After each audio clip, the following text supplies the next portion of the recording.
कि supreme court ने पतंजलि को फटकार लगाई है कि आप जो बीमारियों का ठीक करने का दावा करते हैं, इसका विज्ञापन देना बंद करें।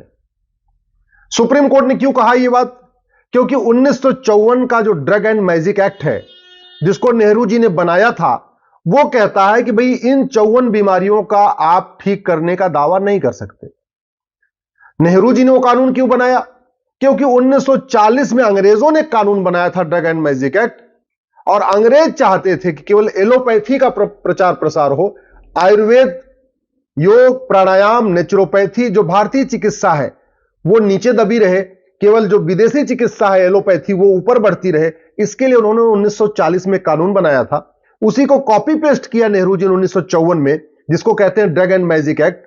और उसमें क्या लिखा हुआ है कि अपेंडिक्स, अंधापन, कैंसर, मोतियाबिंद, बहरापन, डायबिटीज, मंदबुद्धि, माहवारी, इसी तरीके से प्रोस्टेट ग्लैंड, ड्रॉपसी, मिर्गी, पथरी, ग्लूकोमा, ब्लड प्रेशर, हिस्टीरिया, कोढ़, मोटापा, नपुंसकता, बाझपन, टीबी, अल्सर, इन बीमारियों को ठीक करने का कोई दावा नहीं करेगा। अब कानून इसलिए बनाया गया था क्योंकि इन बीमारियों का इलाज एलोपैथी में था ही नहीं उस समय, लेकिन इन बीमारियों का इलाज आयुर्वेद में था। ये जो बीमारियां आपको बता रहा हूं, बाझपन, नपुंसकता, अंधापन, बहरापन, गूंगापन, माहवारी डिस्टर्ब होना, इन सभी बीमारियों का इलाज भारतीय चिकित्सा में था, लेकिन एलोपैथी में नहीं था। इसलिए अंग्रेजों ने कानून बना दिया कि इन बीमारियों के बारे में कोई प्रचार कर ही नहीं पाएगा। एलोपैथी में था नहीं। अंग्रेजों को पता था कि महर्षि चरक ने इन बीमारियों का इलाज लिखा हुआ है, महर्षि सुश्रुत इन बीमारियों का इलाज कर चुके हैं, महर्षि वाग्भट ने इन बीमारियों का इलाज बताया है, महर्षि सारंगधर ने इन बीमारियों का इलाज बताया है, महर्षि आचार्य भाव प्रकाश ने इन बीमारियों का इलाज बताया है, लेकिन उनके एलोपैथ में इन बीमारियों का इलाज नहीं था। इसलिए सीधे सीधे उन्होंने कानून बनाया कि इन बीमारियों का इलाज, ये जो लिस्ट आपको मैंने बताया है, इसके बारे में कोई प्रचार प्रसार नहीं कर पाएगा। क्योंकि नेहरू जी को भी भारतीय चिकित्सा पद्धति से नफरत थी, उनको तो पूरी भारतीयता से ही नफरत थी। उनको भारतीय शिक्षा, भारतीय चिकित्सा, भारतीय वेशभूषा, भारतीय सोच, भारतीय भाषा, हर चीज से उनको नफरत थी। और नेहरू जी को हर विदेशी चीज पसंद थी, विदेशी स्टाइल का कपड़ा पहनना, विदेशों में कपड़ा धुलवाना। उनको तो भारत का धोबी भी नहीं पसंद था, वो तो कपड़ा भी विदेश में धुलवाते थे। विदेशी सिगरेट पीना, विदेशी स्टाइल में रहना, विदेशी महिलाओं से बात करना, विदेशी भाषा में बोलना, विदेशी किताबों को पढ़ना, ये नेहरू जी का शौक था। तो नेहरू जी ने भी जो अंग्रेजों का 1940 वाला कानून था, उसी को कॉपी पेस्ट किया 1954 में, और सीधे सीधे जो पहले था ड्रग एंड मैजिक एक्ट 1940, उसको बना दिया ड्रग एंड मैजिक एक्ट 1954। अब वो कानून आज भी चल रहा है। किसी सरकार ने उस कानून को खत्म नहीं किया, किसी ने उसको कोर्ट में नहीं चैलेंज किया, और कानून चल रहा है। तो इंडियन मेडिकल एसोसिएशन, जो एक तरीके से विदेशी चिकित्सा का ही एक रिप्रेजेंटेटिव है, इंडियन मेडिकल एसोसिएशन चाहता है कि एलोपैथी खूब फले फूले, लेकिन जो भारतीय चिकित्सा है, योग, प्राणायाम, नेचुरोपैथी, आयुर्वेद, ये हमेशा नीचे दबा रहे। इंडियन मेडिकल एसोसिएशन ने जाके कोर्ट में शिकायत किया कि साहब देखिए, ये जो 54 बीमारियां हैं, इसका रामदेव जी गारंटी के साथ इलाज कर रहे। इलाज क्यों ना करें? क्योंकि इन बीमारियों का इलाज आज के हजारों साल पहले महर्षि चरक ने बताया है, महर्षि सुश्रुत ने बताया है, आचार्य भाव प्रकाश ने बताया है, महर्षि सारंगधर ने बताया है, महर्षि वाग्भट ने बताया है। तो इन बीमारियों का इलाज है तो उसको पतंजलि उसके जरिए इलाज कर रही है। लाखों की संख्या में लोग ठीक भी हो रहे हैं। लोग अपने आप बोल रहे हैं कि मेरा मोटापा ठीक हुआ, मेरा डायबिटीज ठीक हुआ, मेरा कोलेस्ट्रॉल ठीक हुआ, मेरा बहरापन ठीक हुआ, मेरे नपुंसकता ठीक हुई, मेरा बाझपन ठीक हुआ, मेरा माहवारी ठीक हो गया। सब बता भी रहे, लेकिन चूंकि कानून कह रहा है कि नहीं, आप क्लेम नहीं कर सकते, आप इसको पेपर में एडवर्टाइज नहीं कर सकते, उसी घटिया कानून का सहारा लेकर इंडियन मेडिकल एसोसिएशन जाता है कोर्ट में। कोर्ट इनके खिलाफ कार्रवाई करती है, उनको कहती है आप इसका प्रचार मत करिए। रामदेव जी जिद्दी आदमी, वो कह रहे हैं जब इलाज हो रहा है तो मैं तो प्रचार करूंगा। अब यहां एक बड़ी समस्या यह भी आ गई है कि जो सुप्रीम कोर्ट के 2 जज इस बेंच इस मामले को सुन रहे हैं, मुझे नहीं पता कि उन्होंने कभी महर्षि चरक को पढ़ा है कि नहीं पढ़ा।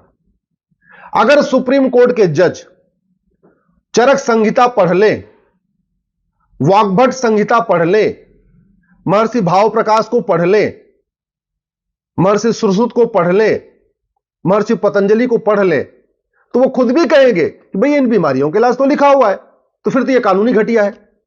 एक बार अगर सुप्रीम कोर्ट के जज चरक संहिता पढ़ ले, सुश्रुत संहिता पढ़ ले, महर्षि शारंगधर की किताब पढ़ ले, महर्षि वाग्भट की किताब पढ़ ले, आचार्य भावप्रकाश की किताब पढ़ ले, महर्षि पतंजलि को पढ़ ले, योग को अच्छी तरीके समझ लें, धन्वंतरी की जो विद्या है उसको समझ लें, आयुर्वेद कितना प्रभावी होता है, तो सुप्रीम कोर्ट के जज खुद भी कहेंगे कि 1954 का कानून घटिया है, इसको खत्म कर देना चाहिए।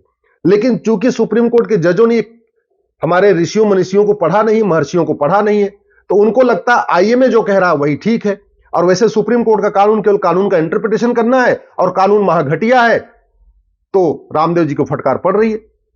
मैं पूरी तरीके से रामदेव जी के साथ हूं। रामदेव जी को जो फटकार लगी है वो केवल इसलिए लगी है कि 1954 का कानून महाघटिया है। रामदेव जी ने कोई गलती नहीं किया। रामदेव जी तो वही कार्य कर रहे हैं जो महर्षि चरक ने किया था, महर्षि सुश्रुत ने किया था, आचार्य भावप्रकाश ने किया था, महर्षि वाग्भट ने किया था, महर्षि पतंजलि ने किया था। रामदेव जी तो केवल भारतीय चिकित्सा को बढ़ा रहे हैं। उनका केवल इतना ही दोष है कि वो भारतीय चिकित्सा को बढ़ा रहे हैं, भारतीय चिकित्सा व्यवस्था को घर घर पहुंचा रहे हैं, योग प्राणायाम आयुर्वेद को घर घर पहुंचा रहे हैं। उनकी इतनी गलती है, इसके अलावा उनकी कोई गलती नहीं। गलती है तो 1954 के महाघटिया कानून की। मैं सरकार से निवेदन करता हूं 1954 की कानून को रिव्यू करने के लिए एक्सपर्ट कमेटी बनाए। एक बार देख लें कि जिन बीमारियों का इलाज चरक संहिता में है, सुश्रुत संहिता में है, महर्षि भावप्रकाश ने लिखा है, महर्षि वाग्भट ने लिखा है, उसका प्रचार प्रसार करने में और उसके बारे में कहने में कि हां बीमारी ठीक हो रही है, यह अपराध कैसे हो सकता है? तो यह जो कुछ सुप्रीम कोर्ट कर रहा है वो नेहरू जी के द्वारा बनाए गए घटिया कानून के कारण कर रहा है। इसका मतलब जो फटकार लग रही है सुप्रीम जो रामदेव जी को, वो रामदेव जी की गलती के कारण फटकार नहीं लग रही है। आचार्य बालकृष्ण ने कोई गलती नहीं किया है लेकिन फिर भी उनको फटकार लग रही है।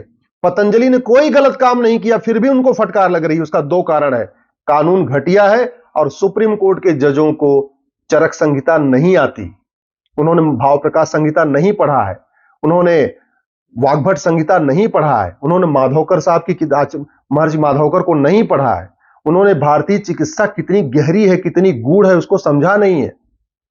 अरे हमारे खुद पिताजी का घुटना खराब हो गया था और हमने एम्स में दिखाया, बोले घुटना बदलना पड़ेगा। हमने राम मनोहर लोहिया में दिखाया, बोला घुटना बदलना पड़ेगा। हमने एक और बड़े प्राइवेट हॉस्पिटल में दिखाया, बोले घुटना बदलना पड़ेगा।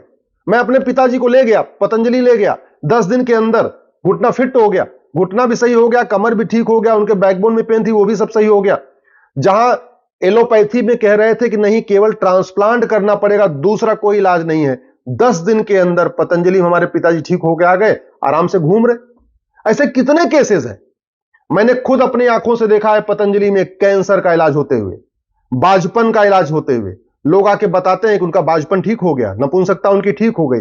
कैंसर का इलाज हो रहा है, कोलेस्ट्रॉल कितने हजारों लोगों का, लाखों लोगों का ठीक हो चुका है। डायबिटीज तो पूछे नहीं, गारंटीड वहां इलाज चल रहा है। मोटापा, एलोपैथी में मोटापे का क्या इलाज है? केवल सर्जरी करना। लाखों करोड़ों लोगों के मोटापा ठीक हो चुका है, इसके बावजूद उनको फटकार लग रही है। और भारतीय इस पे खुश हो रहे हैं।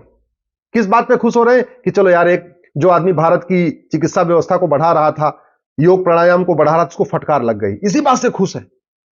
कितने दुख की बात है कि विदेशी चिकित्सा व्यवस्था इतनी हावी हो गई है, फार्मा कंपनियां इतनी यहां पे हावी हो चुकी हैं, और इंडियन मेडिकल एसोसिएशन नाम है उसका, इंडियन मेडिकल एसोसिएशन, लेकिन वो इंडियन मेडिकल सिस्टम का बिल्कुल विरोधी है। मैं फिर से कह रहा हूं, ये इंडियन मेडिकल एसोसिएशन भारतीय चिकित्सा का घोर विरोधी है, योग प्राणायाम नेचुरोपैथी का विरोधी है। ये केवल चाहता है कि जो विदेशी चिकित्सा व्यवस्था है एलोपैथी, वही फले फूले, वही कंटिन्यू जारी रहे और भारत की चिकित्सा आगे ना आए, इसीलिए इस तरीके की हरकतें कर रहा है। मैं सरकार से निवेदन करता हूं 1954 का कानून रिव्यू करने के लिए कमेटी बनाए और इस कानून को खत्म करें।